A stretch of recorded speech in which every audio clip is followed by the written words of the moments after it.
1.7 is our last lesson in this unit, and in this lesson we are going to put together everything that we've been working on: fractions, decimals, converting between all the different forms.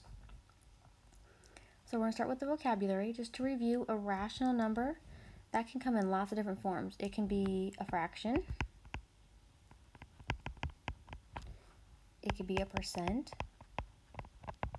it could be a decimal, as long as that decimal stops, which means it terminates, or it repeats. And then if we see the word equivalent, that means when things are equal. If two things are equivalent, that means they are equal to each other or the same. Alright, so we're going to put all this together into some word problems. Alright. Number 1. Mark won a gift card for correctly solving the most problems during the month of September. The gift card had a balance of $40. He's got $40 on it to start. He went to the mall with his friends and bought a t-shirt for $15, an ice cream for $3.50, and a pair of Nike Elite socks for $16.05. Does he have enough money on his card, including sales tax, and what was his balance? And then it tells us that we're using 7% for sales tax. Alright, so I'm going to start by determining what all he spent. So he spent the $15, and I'm going to make it out with 0, 0, because I'm going to line up that decimal. He spent another $3.50 on the ice cream, and he spent $16.05 on the socks. And then we lined up with the decimals, and we can add straight down. That gives me 5, 5. Drop that decimal straight down. Let's see. 5 plus 3 is 8.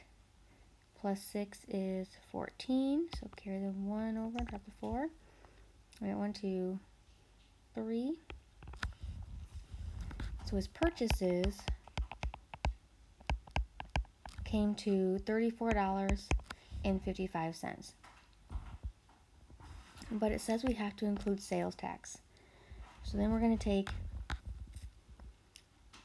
the $34.55 and we're going to multiply it by, we could do it two ways. We can multiply it by 7%, and that will tell us a small amount, like $2 and something, that we can then add to our cost. Or if we want to do a shortcut, instead of having to multiply it by the 7% and then add in the original amount, we can actually multiply it by 107%. That would give us the whole original total plus a 7. So it is up to you. I'm going to go ahead and multiply by just the 7%, just so we can practice that. So that's 7% is 0.07. 7 times 5 is 35. 7 times 5 is 35. Plus 3 is 38. 7 times 4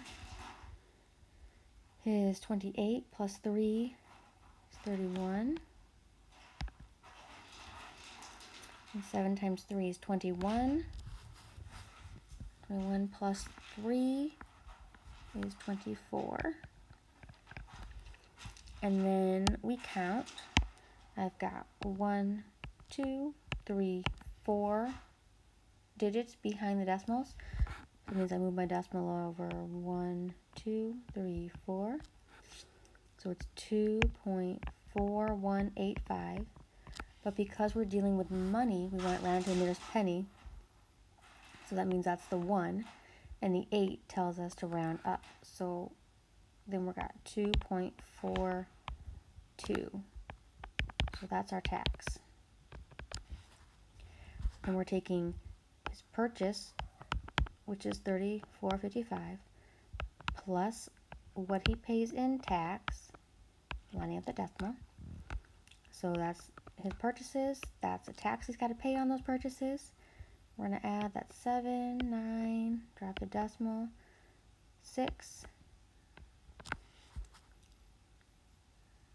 So that is $36.97. So does he have enough money if he had a $40 gift card? So yes, he has enough money.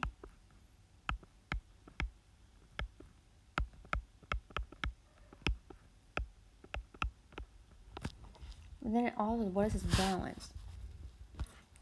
So let's take the $40 that he started with, and let's subtract out how much he spent altogether, which is a $36.97. We need to borrow, makes that a 10. I need to borrow, make that a 9 to make that a 10. Borrow, it becomes 9 to make that a 10. 10 minus 7 is 3. 9 minus 9 is 0. Drop down the decimal. 9 minus 6 is 3. And 3 minus 3 is 0. So his balance then on the card will be $3.03. That is his balance. So he had enough money and he's got just over $3 left. All right. Number 2. A recipe for trail mix calls for 3/4 cup dried fruit, 1/2 cup mixed nuts, and 1/3 cup granola. How many cups of trail mix does the recipe make? Well, we've got a 3/4 of a cup of something, plus we've got another 1/2 a cup of something in there, plus we've got a 1/3 of a cup of something else in there. Okay, so let's see, to add fractions, we have to have a common denominator. And if I count by 2, 4, and 3, the first number I get to is 12. They all have 12 in common. So I'm going to rewrite all these fractions as being out of 12. So I had to multiply this one times 3. 4 times 3 is 12. 2 times 6 makes 12. And 3 times 4. And remember, if we change the denominator, I've got to change the numerator. So 3 times 3, that's 9. 6 times 1 is 6. And 4 times 1 is 4. Now that we've got all our new fractions set up, we can go ahead and add across. So 9 plus 6 is 15, plus 4 is 19 twelfths, okay? So how many cups? It makes 19 twelfths cups in that recipe. And we could turn that into a mixed number if we wanted to. It would be, oh, what is that? Let's see, that's 1 and 7 twelfths. Because 12 goes into 19 one time with 7 out of the 12 left over. All right, but that's just the first question, how many cups? Now I want to know if a serving size is 1/6 of a cup, how many servings? So I'm going to take this 19 over 12 cups, and I am going to separate it or divide it out into 1/6 size servings. So then to divide our fractions, the first one stays the same. And we change to multiplying. We're going to flip or take the reciprocal. And then I like to reduce first. When we reduce, remember we can take one thing from a numerator with one thing from a denominator. So I can reduce the 6 and the 12. So 6 goes into 6 once. 6 goes into 12 twice. And then I can multiply straight across. 19 times 1 is 19. 2 times 1 is 2. And then I'm going to go ahead and turn that into my mixed number. So 2 goes into 19. 9 times that's 18. So 1 left over out of 2. So 9.5 servings is what we would have. And our last one, number 3, most liquids when cooled will simply shrink. Water, on the other hand, actually expands when it is frozen. Its volume will increase by about 9%. Suppose you have 1/3 of a gallon of water and it gets frozen. What's the volume of the ice? So if it increases by 9%, so we had 1/3, and it's increasing by 9%. So I'm going to do a markup of 9%. 9%